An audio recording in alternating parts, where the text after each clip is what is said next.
Olá pessoal, a gente estava ansioso para começar o livro novo, que é o livro 3, e ele começa no capítulo 9, né? Seria a nossa aula 9. A aula 9, da frente 2, corresponde ao potencial 3. Na verdade, esse assunto está ficando mais longo do que fofoca na comunidade, né? Mas nós vamos abordar esse capítulo que ele vai concluir os capítulos anteriores, né? Nessa primeira parte, nós já fizemos análise do campo elétrico num condutor esférico, agora nós vamos fazer análise do potencial elétrico nesse mesmo condutor. Já sabemos algumas coisas das aulas passadas, que as cargas se localizam sempre na superfície do condutor. Quer dizer, o campo elétrico interno é nulo, né? E hoje nós vamos ver por que esse campo elétrico é nulo. Ora, se o campo elétrico é nulo, significa então que o potencial de um condutor ele é constante. Então nós vamos analisar aqui em 4 pontos. No ponto O, que é um ponto do centro da circunferência, um ponto A, que é um ponto interno, um ponto B, que é um ponto de superfície, e um ponto C, que fica fora do condutor. Bem, esse potencial do ponto O ele é igual ao do ponto A, que é igual ao do ponto B, que é igual ao ponto de superfície. Então nós vamos chamar esses potenciais de um só, que é o potencial do condutor. Esse potencial ele é determinado pelo K0, módulo da carga, ser positiva ou negativa, tem que prestar atenção, dividido pelo raio do condutor. Agora, um ponto C, ele será chamado de ponto externo, então nós vamos chamá-lo de potencial externo. Nesse caso, você vai calcular pela fórmula normal, ou seja, K0 vezes Q sobre a distância. Lembrando que a distância é sempre do centro até o ponto que você está trabalhando. Ok?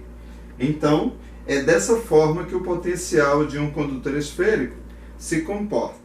Da análise feita, né, dos pontos internos e de superfície, também os pontos externos, podemos montar o gráfico desse potencial.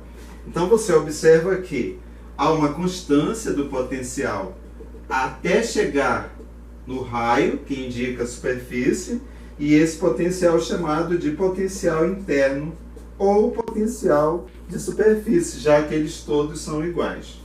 A partir daí, ele vai cair numa forma de hipérbole, representando então o potencial externo. Então veja que no gráfico do potencial elétrico, há uma constância dos pontos internos até chegar na superfície. E a partir daí, você tem o decaimento em hipérbole, como no tradicional da carga, o potencial da carga elétrica. Ok? Agora nós vamos observar as superfícies equipotenciais, que é um conceito que vai nos ajudar a complementar o conceito de campo elétrico.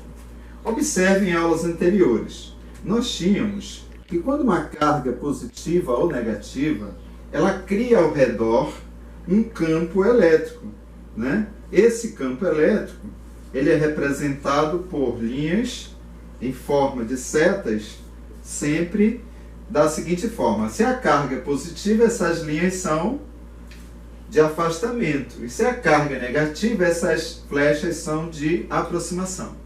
Agora, o que é uma superfície equipotencial? São superfícies como a casca, como por exemplo a cebola. A cebola não é formada de várias cascas, ali representam as superfícies equipotenciais. Então, se eu traçar as superfícies equipotenciais, qualquer que seja o campo elétrico, essas superfícies sempre formarão 90 graus com o vetor campo elétrico.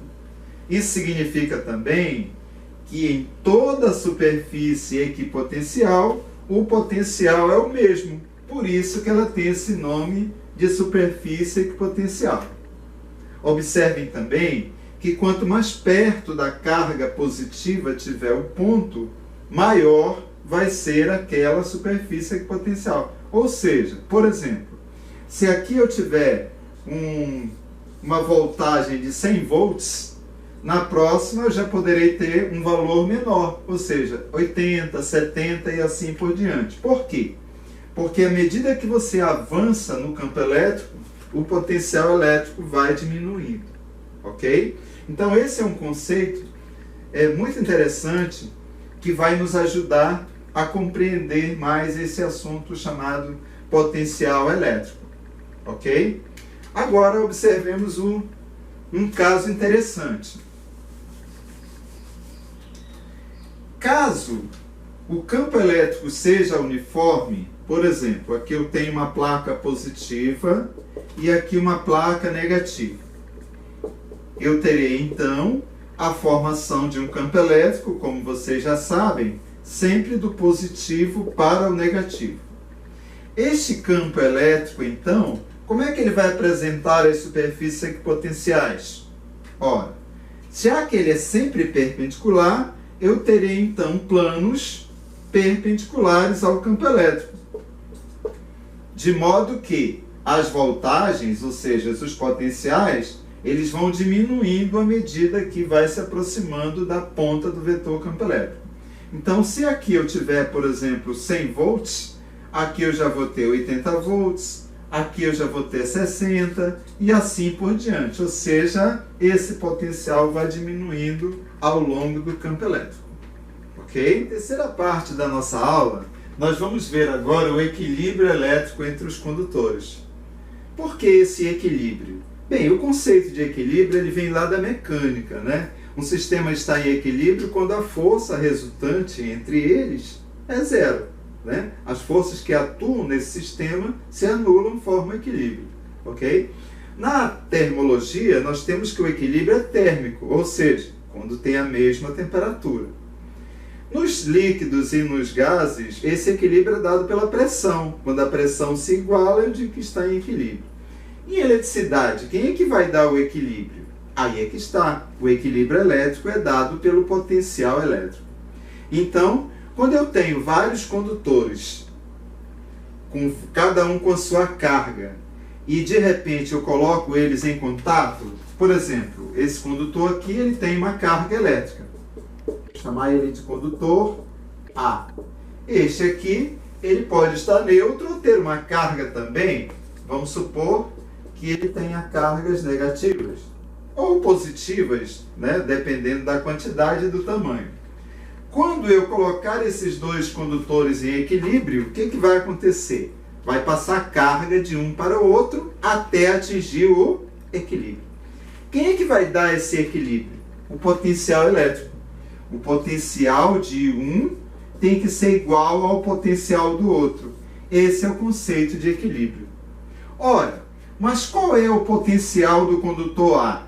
Vai ser K0, a sua carga, dividido pelo seu raio. E quem é o do B? K0 vezes a sua carga, dividido pelo seu raio, que é RB.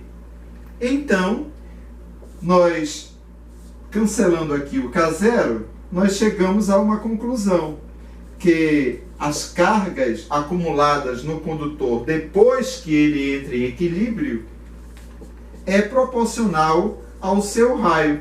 Ou seja, aquele condutor maior vai ficar com mais carga e aquele condutor menor vai ficar com menos carga. Agora não esqueçam, as cargas que migram são sempre as cargas negativas, não se deixam influenciar, né, por questões tendenciosas, ok? As cargas que migram de um condutor para o outro são sempre as negativas.